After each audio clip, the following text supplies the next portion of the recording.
بسم الله الرحمن الرحيم إلى حضرة النبي المصطفى رسول الله صلى الله عليه وسلم شأن الله لهم الفاتحة أعوذ بالله من الشيطان الرجيم بسم الله الرحمن الرحيم الحمد لله رب العالمين الرحمن الرحيم مالك يوم الدين إياك نعبد وإياك نستعين اهدنا الصراط المستقيم صراط الذين أنعمت عليهم غير المغضوب عليهم ولا الضالين آمين بسم الله الرحمن الرحيم السلام عليكم ورحمة الله وبركاته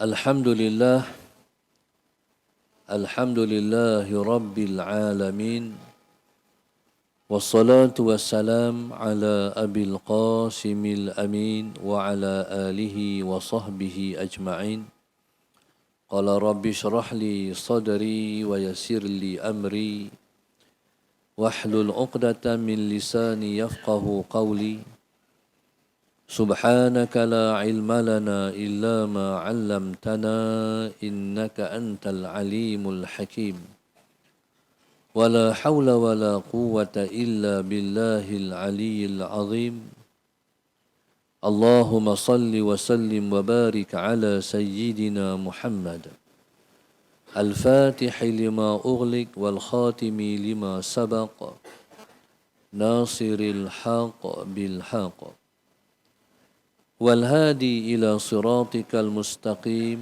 صلى الله عليه وعلى آله وصحبه حق قدره ومقداره العظيم أعوذ بالله من الشيطان الرجيم بسم الله الرحمن الرحيم بسم الله الرب العظيم والرسول الكريم والملائكة المقربين الصلاة والسلام عليك يا سيدي يا رسول الله خذ بيدي قلت حيلتي أدركني لا إله إلا الله وحده لا شريك له له الملك وله الحمد وهو على كل شيء قدير. Fadilatul Musi Majlis, Fadilatul Imam Ustaz Syukri, seluruh ahli dan kuasa masjid Al-Ahmadi, muslimin dan muslimat, mukminin dan mukminat, anak-anak yang dirahmati Allah sekalian, alhamdulillah. Marilah pada malam ini kita memanjatkan rasa syukur yang setinggi-tingginya kepada Allah Subhanahu wa taala. Allahumma salli ala sayyidina Muhammad yang telah mengizinkan kita semua untuk bertemu dan bersama pada malam ini. Pada malam ini saya teringat untuk membacakan sebuah hadis Nabi sallallahu alaihi wasallam. Nabi sebut, Allahumma salli ala sayyidina Muhammad, mal faqru akhsha alaikum walakin akhsha an tubsata alaikum ad-dunya kama busitas ala man kana qablakum fatuhlikukum kama ahlakashum. Nabi sebut, bukan fakir yang aku takut menimpa kamu, tetapi yang aku takut ialah dibentangkan dunia kepada kamu, seperti mana dibentangkan dunia kepada orang-orang yang sebelum kamu. Maka pada ketika itu dunia akan memusnahkan kamu seperti mana dunia telah memusnahkan orang-orang yang sebelum kamu. Muslimin dan muslimat yang dirahmati Allah sekalian, pada saat dan waktu yang sedang kita berada ini, kita berada pada saat yang sebegitu genting dan kritikal. Allahumma salli ala sayyidina Muhammad. Genting dan kritikal ialah kerana zaman yang sedang kita berada ini ialah zaman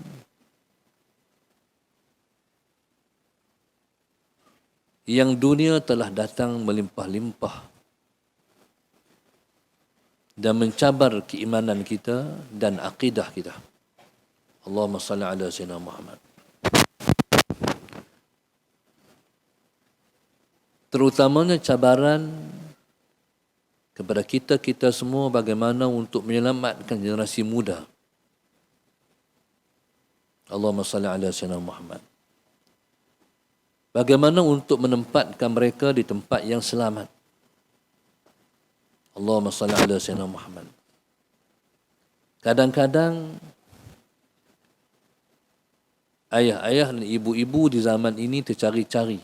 Allahumma salli ala sayyidina Muhammad. Apakah formula untuk dijadikan cara untuk menyelamatkan anak-anak yang berada di zaman ini.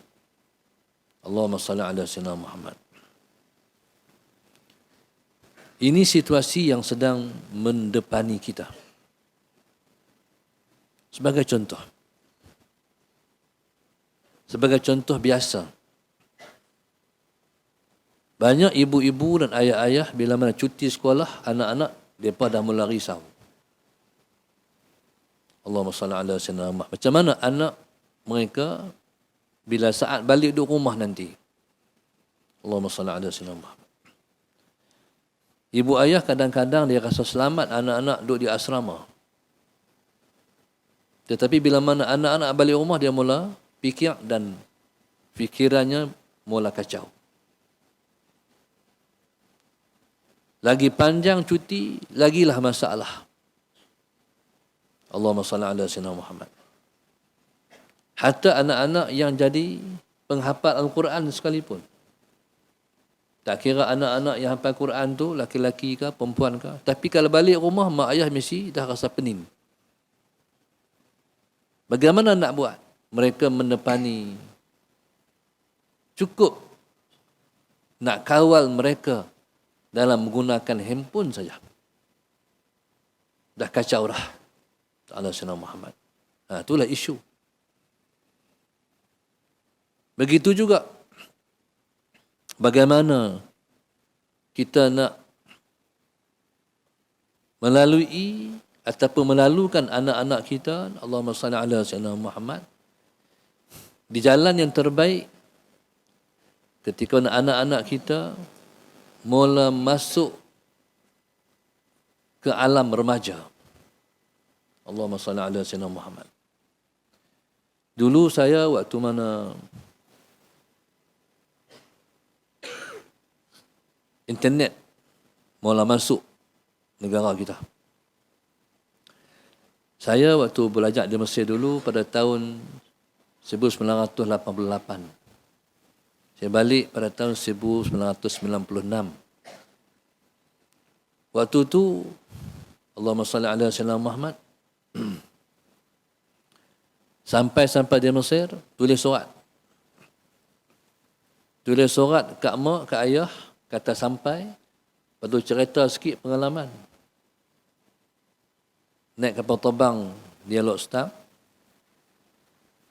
transit di Turki beberapa jam, meneruskan perjalanan ke Mesir, sampai di Mesir sebelum subuh hari Jumaat, Sallallahu Alaihi Muhammad, dan mengikuti khutbah yang pertama pada hari Jumaat di Mesir. Sangat hebat. Menceritakan hak tu saja dah 3 line dah. Tu dia surat. Isunya hantar surat, balik rumah Sallallahu Alaihi Muhammad. Surat tu nak sampai tak sampai 2 minggu. Sallallahu Alaihi Muhammad. Waktu mak pula balas pula surat saya tu yang tulis mak saya, ayah. Dia bagi mandat ya. Nak kata apa kat anak dia, ikut mak. Mak pula tulis pula. Karang panjang juga macam anak dia juga. Sallallahu Alaihi Muhammad. Lepas tu, surat tu nak sampai tak sampai. 2 minggu pula, sebulan semua. Sallallahu Alaihi Muhammad. Lebih kurang 7 tahun duduk Mesir, balik. Balik Malaysia, Masalah Sayyidina Muhammad. Dalam setahun, 2 tahun gitu, masuklah teknologi internet. Masalah Sayyidina Muhammad. Dan orang mula pakai handphone. Saya sendiri, kawan tolong beli handphone besar tu, Motorola. Masuk dalam poket, macam nak gelah poket-poket. Macam sekutui bata. Tu pun belagak tak ada dah. Melenggak Allah Sayyidina Muhammad. Dan bila internet masuk, dengan mudahnya orang tulis email. Di depan komputer, Masalah Sayyidina Muhammad, tulis, hantar. Lah tu juga sampai. Amboi, cepat sungguh. Teknologi berubah. Waktu tu anak kecil-kecil lagi. Dan dalam hati saya, bila mana internet masuk, saya kata, kalaulah anak-anak saya tak kerti internet pun tak apa. Tak risau. Kalau lepas dah boleh internet, Masalah Sayyidina Muhammad, lepas tulis macam ni, SEX, habis, rosak. Musnah. Tapi Alhamdulillah Allah selamatkan anak-anak daripada terjebak ke dalam kancah kejahatan. Dan waktu tu saya pesan, bila dah mereka mula reti ada Facebook, saya pesan, jangan duk like orang perempuan pada anak lelaki-lelaki. Pada anak perempuan, jangan duk like orang lelaki-lelaki. Pesan. Jangan ada teman perempuan pada anak lelaki-lelaki, jangan ada teman lelaki-lelaki bagi anak perempuan. Waktu itu kita terfikir, macam mana aku nak buat anak-anak ni? Sebab kita ada formula dididik oleh mak ayah kita. Betul tak? Mak ayah kita didik kita ikut cara mereka. Di zaman mereka. Tapi kita nak aplikasi sepenuhnya yang mak ayah kita buat, kita tak boleh. Faham tak? Zaman berubah. Kita kena cari satu cara lain. Macam mana aku nak buat, nak bentuk anak-anak ni di zaman ini. Allahumma salli ala sayyidina Muhammad. Maka tuan-tuan, itulah cabaran kita dewasa ini. Satu masa, satu kumpulan Petronas jemput saya menyampaikan ataupun membimbing satu program Qiyamul Lail. Saya pun hadir dalam program Qiyamul Lail itu. Dalam Qiyamul Lail itu, Allahumma salli ala sayyidina Muhammad. Entah macam mana, dalam doa tu, saya terungkap satu doa. Ya Allah, Engkau selamatkanlah anak-anak aku di zaman mereka. Engkau selamatkanlah anak-anak kami di zaman mereka. Keluar macam tu. Keluar macam tu. Meramu air mata. Allahumma salli ala sayyidina Muhammad. Sebab kebimbangan kita terhadap masa depan anak-anak kita tu macam mana? Sallallahu alaihi Muhammad. Ini perasaan siapa? Ini perasaan setiap ayah dan setiap ibu. Contoh, anak kita kahwin. Bila anak kita kahwin, Sallallahu alaihi Muhammad, kita ada anak perempuan, orang Minang anak kita.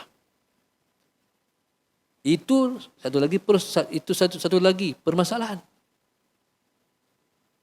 Mampukah si menantu aku ni nak bimbing anak aku ni? Adakah dia boleh memberi kebahagiaan pada anak aku ni? Itu lagi satu persoalan baru. Sebab kita tengok banyak orang berkahwin dan banyak orang tak bahagia. Ini zaman kita duduk ni. Kalau kita tengok statistik,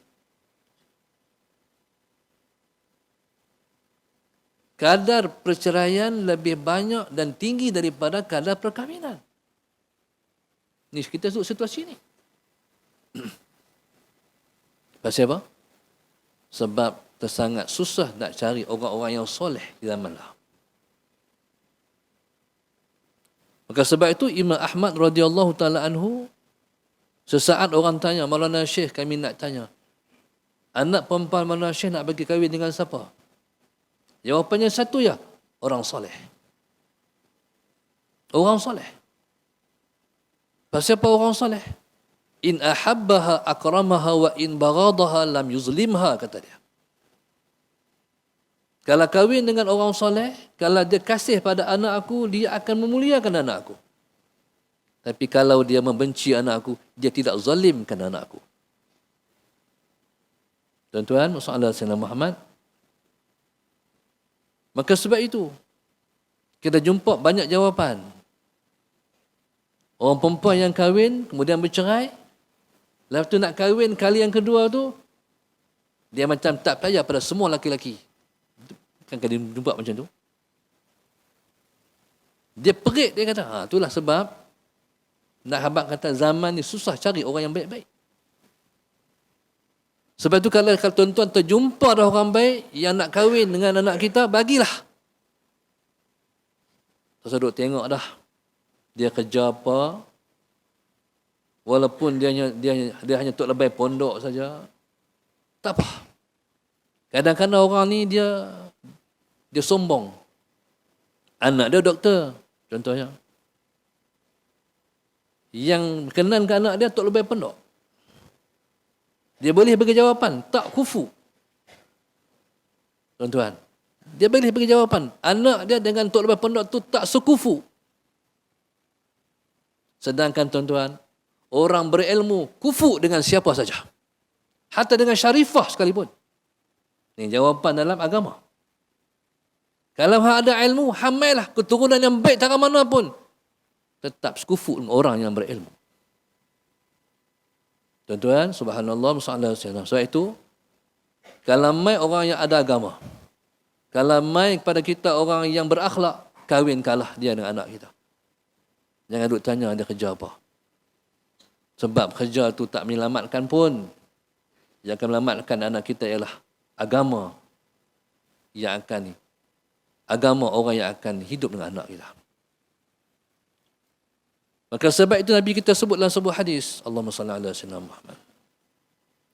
Idza atakum man tardawna dinahu wa khuluquhu fazawwijuhu fa in lam taf'alu takun fitnatun fil ardi wa fasadun arid.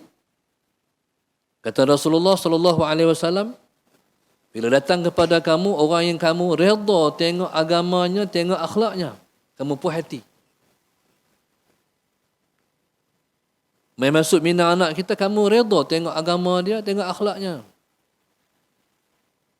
Apa Nabi suruh ketika itu? Fazawwijuhu, kahwinkanlah anak kamu dengan dia tu. Fa illam taf'alu, tapi kalau kamu tak buat macam tu, kamu berkira hak benar lain pula.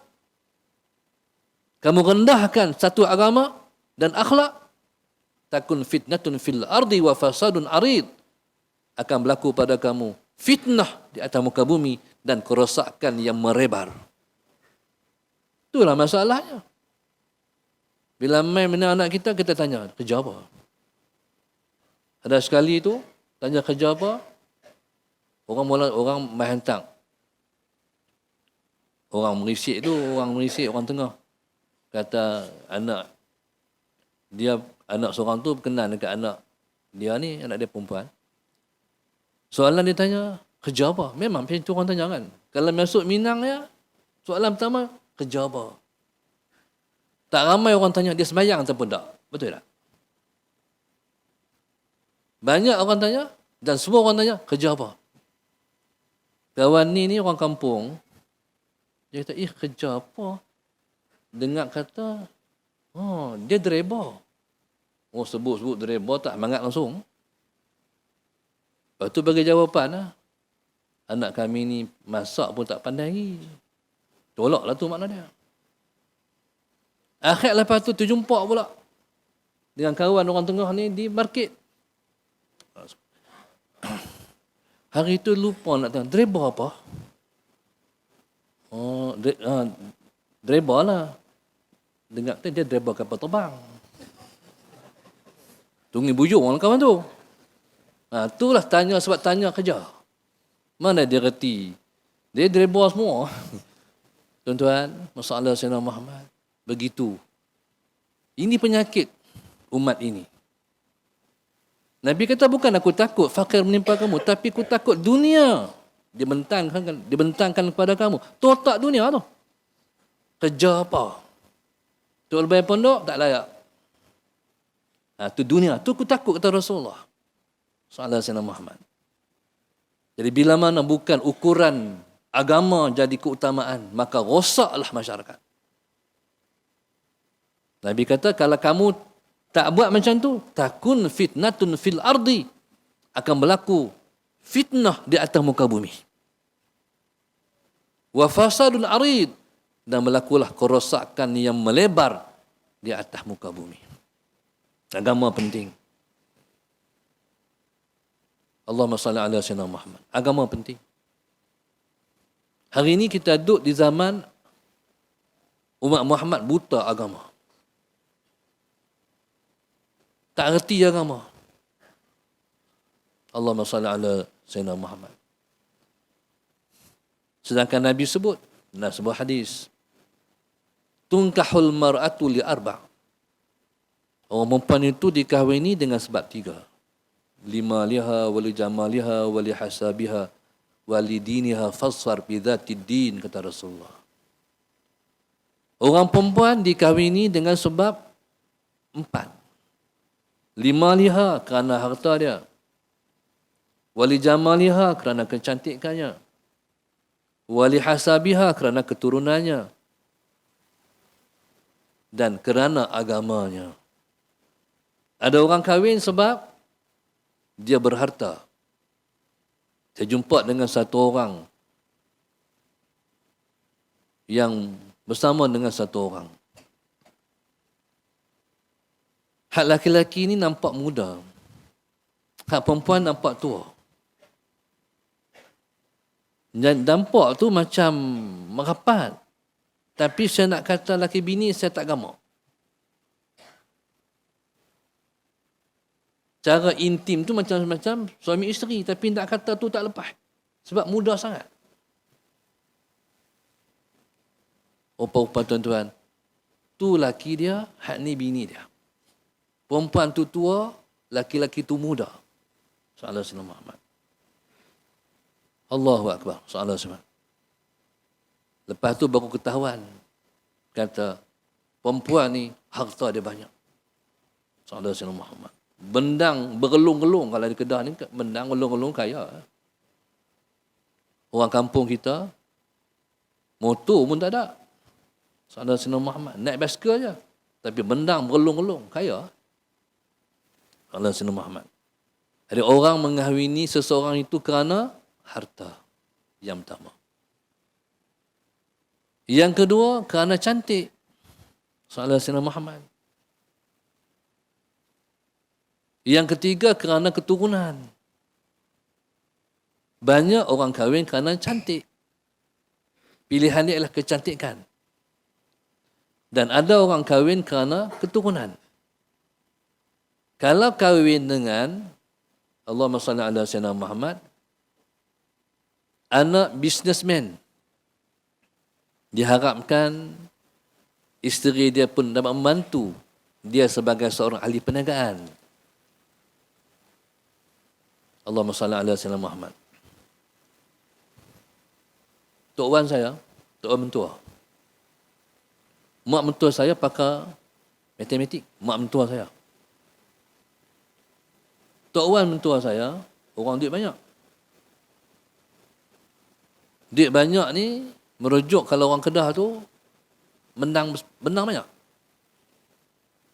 Jadi Tok Wan mentua saya pilih mak mentua saya Sallallahu alaihi Muhammad jadi menantu dia sebab mak mentua saya pandai matematik. Sallallahu alaihi Muhammad. Cuma tak boleh cikgu ya. Pandai matematik dia cakap. Dia congok yang dapat. Anak-anak dia pun tak sehebat dia. Jadi subhanallah Sallallahu alaihi Muhammad jadi seseorang memilih seseorang pilihan dalam hidupnya di antara kena keturunan. Orang yang kahwin dengan anak tok guru, dia harapkan insya-Allah anak dia akan jadi ulama. Begitulah keturunan memainkan peranan yang penting dalam bentuk anak-anak dan generasi yang akan datang. Allahumma salli ala sayyidina Muhammad. Kalau ayahnya Guru Quran, anak pun turun juga mahir dalam Al-Quran. Allahumma salli ala Sayyidina Muhammad. Dan ada orang yang pilih perempuan kerana agama. Mungkin rupa taklah sangat. Mungkin apa pun tak ada kelebihan apa kecuali dia ada agama, dia kuat agama. Nabi kata fadhfar bidzatid din, pilihlah yang ada agama. Tuan-tuan, daripada situ dapat kita faham agama sangat penting. Allahumma salli ala Sayyidina Muhammad. Sebab itu Nabi, sebab itu para ulama sebut, didiklah anak kamu untuk didiklah anak kamu, Allahumma salli ala Sayyidina Muhammad, dengan didikan di zaman mereka. Mak ayah ni dia kena didik anak-anak untuk zaman anak-anak tu. Bukan zaman kita ni. Allahumma salli ala Sayyidina Muhammad. Sebab anak-anak akan hidup di zaman dia. Jadi didik anak-anak untuk mereka selamat di zaman depan. Tuan-tuan, masalah Sayyidina Muhammad, sudah pasti masa depan ialah Islam. Masa depan ialah Islam. Mana-mana ibu dan ayah yang gagal memahami masa depannya Islam, jadi dia lagi sekali telah menggagalkan masa depan anak dia. Ayah saya waktu dia hidup, dia cerita satu cerita. Kawan dia, bismillahirrahmanirrahim. Kawan dia ni, masalah Sayyidina Muhammad, mengaji sekolah putih. Mengaji sekolah Inggeris. Dan lahirlah, membesarlah dia dalam satu sistem yang dinamakan sistem pendidikan orang putih.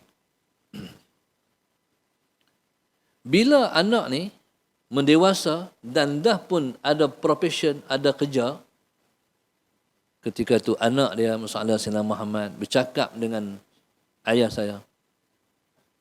Dia menyalahkan ayah dia yang tidak menghantar dia ke sekolah agama ataupun sekolah pondok. Sebab dia nampak di zaman ini, Allahumma salli ala Sayyidina Muhammad, siapa yang ada didikan agama, dia selamat. Siapa yang tidak ada bekalan didikan agama, kalau Allah tak selamatkan, dia tidak akan selamat. Allahumma salli ala Sayyidina Muhammad. Orang ni kalau tak ada basic agama, tuan-tuan, bila depan dengan orang yang ada agama, dia rasa rendah diri sangat. Betul tak? Dia tak ada basic agama. Bila depan dengan orang yang ada agama, yang tak agama, dia rasa dia rendah diri. Dia kata, saya bukan didikan agama. Tapi dia sudah pakai cara orang beragama. Cara-cara dia tu orang panggil ustaz. Dia kata, saya bukan ustaz.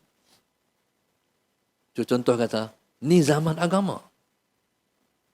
Soalan Sayyidina Muhammad.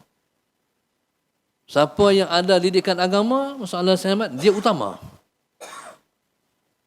Sekalipun seorang tu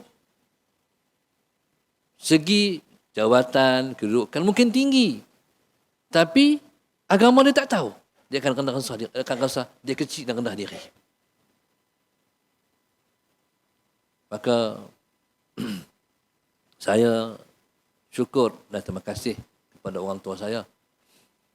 Waktu tu orang pakai dua hantar anak ke sekolah menengah. Orang tua saya hantar ke sekolah agama. Waktu tu rasa lekeh mengaji sekolah agama. Salah Sayyidina Muhammad. Orang tu pergi sekolah sains, orang tu pergi mengaji Jepun, orang tu pergi mengaji mana. Salah Sayyidina Muhammad. Tapi tuan-tuan, subhanallah, betul kata ulama, didiklah anak kamu untuk di zaman mereka. Salah Sayyidina Muhammad. Ya, subhanallah, salah Sayyidina Muhammad. Akhirnya, walaupun kawan-kawan duk biasa panggil nama waktu mengaji, tapi bila mai zaman ni lepas tak sanggup nak panggil nama lah. Itu yang dikatakan Allahumma salli keutamaan ilmu agama. Maka subhanallah, Allahumma salli ala sayyidina Muhammad, tuan-tuan, kalau ada anak, masih belum terlambat. Kalau ada anak dah tak ada, tuan-tuan, jangan kecewakan pula cucu kita. Kalau anak-anak kita masih belum faham, hala 7 hari depan, fahamkan salat Sayyidina Muhammad. Katakan anak-anak, ayah nak seorang cucu ayah jadi hafiz. Ayah support tak apa. Ayah nak cucu ayah seorang jadi tok guru, jadi ulama. Ayah support tak apa. Tuan-tuan, salat Sayyidina Muhammad, sebab masa depan yang sebenarnya lah lepas kita mati. Tuan-tuan bayangkan, kalau yang menyembahyangkan anak kita ialah anak yang kalau yang menyembahyangkan jenazah kita anak kita sendiri. Kalau kita boleh gambarkan. Saya teringat satu jasa orang tua saya. Walaupun dia tak habang, tapi dia ajak. Kami kalau balik kampung, soalan Sayyidina Muhammad, orang tua saya dia orang Kota Kuala Muda. Kalau balik kampung, sebelum masuk kampung, ziarah pak menakan, mak menakan, sepupu sepapat, tapi dulu ayah ajak singgah di kubur Tok Wan. Singgah di kubur Tok Wan. Jadi bila singgah di kubur Tok Wan ni, dari budak kami lengkong kubur Tok Wan, ayah bacalah. Qul wallah, tu zikir apa semua, lepas tu dia berdoa. Tak tahulah berapa puluh dan ratus kali masuk ataupun ziarah balik kampung. Ratus kali itulah tak pernah berhenti daripada tak ziarah kubur Tok Wan sebelum masuk kampung. Sampailah saya balik Mesir. Bila saya balik Mesir, masalah Sayyidina Muhammad, hari pertama sampai di rumah, kata ayah saya, jom kita ziarah kubur Tok Wan. Jadi saya pun ikutlah orang tua pergi ziarah kubur Tok Wan. Turun kereta tu, langsung pergi lengkong kubur Tok Wan. Bila duduk tu, kata orang tua saya, hang baca. Hang baca. Mana hang buat tali pula. Akhirnya saya pun baca. Bila saya baca, saya terfaham. Oh, hak ni yang ayah suruh buat kat dia nanti. Fahamlah. Saya fahamlah. Mana ayah yang duk ajak selama ni buat macam ni, dan hari ni dia suruh saya baca, itulah yang dia suruh buat kat dia esok. Akhirnya bila dia meninggal, Allah selamat, saya nak sulung. Tugas jadi imam saya tak bagi pada adik-adik saya. Sebab saya nak sulung, saya tahu, walaupun ayah tak pernah habang, tapi saya tahu, dia suruh saya jadi imam. Sallallahu alaihi Muhammad. Bila saya ambil tugas itu dah, jadi imam, sallallahu alaihi wasallam, dan kami memandikan ayah sebelum daripada disembahyangkan. Waktu nak turun dalam kubur, adik-adik saya semua ustaz. Saya cikgu. Dia tak mahu kami semua jadi cikgu. Semua dia nak bagi diri ustaz. Semua mengaji Mesir. Dia bila turun dalam kubur, saya menitik air mata. Bila adik-adik berkata dalam kubur, turun ayah dalam kubur, saya menitik air mata. Allah, sampai dah harapan ayah. Allah Sayyidina Muhammad. Baca talqin. Kami tak bagi kat siapa pun. Kami ustaz, anak-anak ayah. Kami baca talqin tu ayah. Kami harap dia berbahagia di alam sana. Tu saya kata. Itulah juga saya nak esok kalau saya tak ada, anak-anak saya buat macam juga kat saya. Tuan-tuan pun sama barangkali. Tuan-tuan, kalau kita dah terlepas anak, tapi jangan terlepas cucu. Lebih-lebih lagi. Jangan bagi dalam keluarga kita, jangan bagi dalam keluarga kita tidak ada anak yang dalam keluarga tidak ada hafizul Quran. Jangan. Bagi dalam rumah kita seorang yang hafal Quran. Allahumma salli ala sayyidina Muhammad. Sebab seseorang yang hafal Quran, sallallahu alaihi wasallam Muhammad, Nabi sebut dia akan dapat memberi syafaat kepada 10 orang ahli keluarganya yang sudah wajib masuk neraka. Allahu Akbar. Sallallahu alaihi Muhammad. Tentulah mak ayah masuk sekali lah. Jadi tuan-tuan, hak lepas-lepas. Macam mana kita dah lalu dah hak lepas. Tapi jangan kita mencipta kegagalan untuk hari depan. Kita masih ada peluang. Ustaz, cucu kami pun tua-tua habis dah. Besar-besar habis dah. Tuan-tuan, masih ada peluang. Tuan-tuan carilah tahfiz mana-mana. Cari anak tahfiz tu. Bagi anak angkat seorang. Kalau senang. Support dia. Samalah. Allahumma salli ala Sayyidina Muhammad. Satu orang tua. Dia belah saya. Kami pun tak cek dia punya background dia. Tapi dia selalu hantar beras. Hantar beras main tahfiz. Sebulan sekali mah hantar Allah 2 kambing beras. Salah Sayyidina Muhammad. Sampailah anak-anak tahfiz panggil Tok Wan beras. Sebab tak ramai orang hantar beras, tapi dia duk hantar beras. Main betul hantar 2 kambing. Sampai anak-anak tahfiz panggil Tok Wan beras. Tuan-tuan, bila dia mati, masalah siapa? Ustaz Tafiq kata, jom kita baca Quran kat dia. Jom kita baca Quran kat dia. Anak Tafiq buat. Tuan-tuan, hari itu, kematian dia, mereka hantar 30 juzuk Quran kat dia.